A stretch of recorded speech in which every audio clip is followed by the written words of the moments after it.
Dear dad, good morning. यह रही आपके लिए ग्रीन टी। आप रेडी हैं मॉर्निंग वॉक के लिए?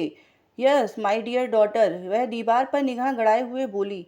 डैड, यह पेंटिंग कब लगवाई? पहले तो यहाँ शायद बच्चों वाली कोई पेंटिंग थी। अब आगे तुम्हारा क्या इरादा है? डैड, क्या बात है? आपकी तबीयत तो ठीक है ना? आज आपके चेहरे पर रोज जैसी ताजगी नहीं दिख रही है। पहले मैं आपका ब्लड प्रेशर चेक करूंगी, उसके बाद घूमने चलेंगे। स्वरा ने डैड का ब्लड प्रेशर चेक किया और बोली, ब्लड प्रेशर तो आपका बिल्कुल नॉर्मल है। फिर क्या बात है? कुछ नहीं, आज तुम्हारी दादी की पुण्यतिथि है, इसलिए उनकी याद आ गई। डैड, आप दादी को बहुत प्यार करते थे। धीमी आवाज में हाँ कहते हुए उनकी अंतरात्मा कांप उठी। वे किस मुंह से अपनी बेटी को अपनी सच्चाई बताएं? उन्होंने फिर बात बदलते हुए कहा, तुमने बताया नहीं कि आगे तुम्हें क्या करना है। डैड, मैं सोच रही हूँ कि आपका ऑफिस ज्वाइन कर लूँ। केशव ने प्रसन्नता के अतिरेक में बेटी को गले से लगा लिया। मैं बहुत खुश हूँ जो तुम जैसी बेटी मिली।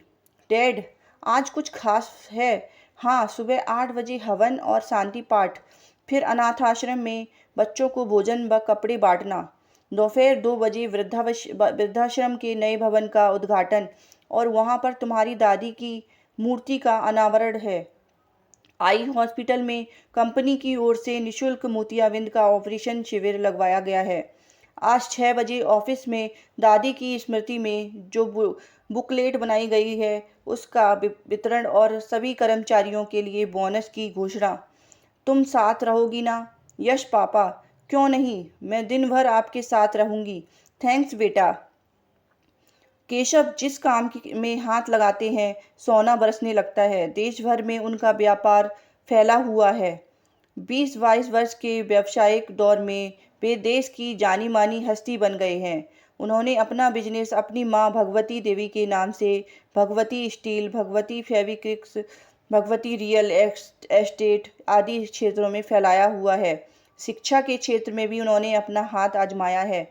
भगवती मैनेजमेंट इंस्टीट्यूट देश में उच्च श्रेणी में गिना जाता है। दिन भर के व्यस्त कार्यक्रमों के बाद केशव रात में जब बेड पर लेटे तो सोचने लगे कि शरा को कंपनी ज्वाइन करने के अवसर को वे किस तरह से भव्य बनाएं।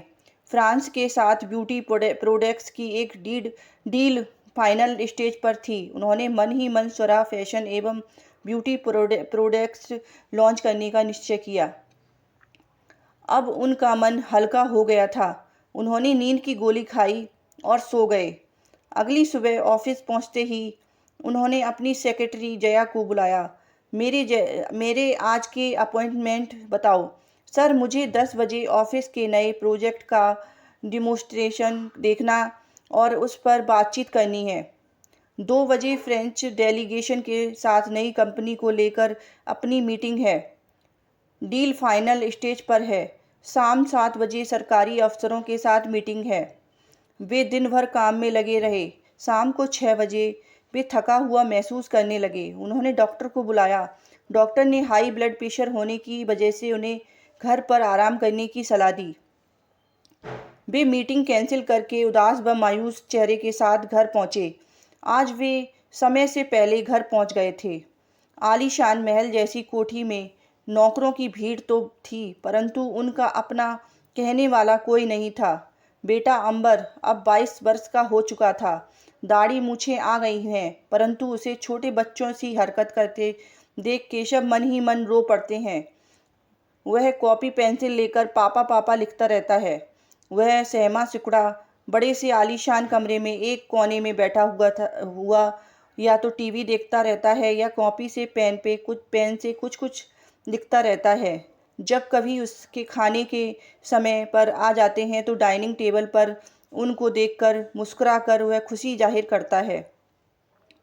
जिस बेटे के पैदा होने पर उन्होंने घर घर लड्डू बांटे थे, उसी बेटे को अपनी आंखों से देखकर वे पल पल मरते हैं, और जिस तकलीफ देह पीड़ा से वे गुजरते हैं यह उनका दिल ही जानता है। दुनिया की दृष्टि में वे सफलतम व्यक्ति हैं, परंतु सब कुछ होते हुए भी अंदर से हर क्षण आंसू बहाते हैं। पत्नी कनक लता और बेटे अंबर के लिए उन्होंने क्या नहीं किया। परंतु उनके हाथ कुछ नहीं लगा। मांस के लोथड़े जैसे बेटे को गोद में लेकर कनकलता सदमे की शिकार हो गई। एक ओर पत्नी को पड़ने वाले लंबे लंबे दौरे, उसकी ओर मेंटली रिटायर्डेड बच्चा और साथ में बढ़ता हुआ बिजनेस। गरीबी की मार को झेलते हुए केशव ने पैसे को प्राथमिकता देते हुए अपने बिजनेस पर ध्यान केंद्रित किया। लेकिन आज अथाह धन होते हुए भी संसार में वे अपने को अकेला महसूस कर रहे थे। बेटी सुरा ही उनकी जिंदगी थी। उसको देखते ही उन्हें पत्नी कनकलता का चेहरा याद आ जाता।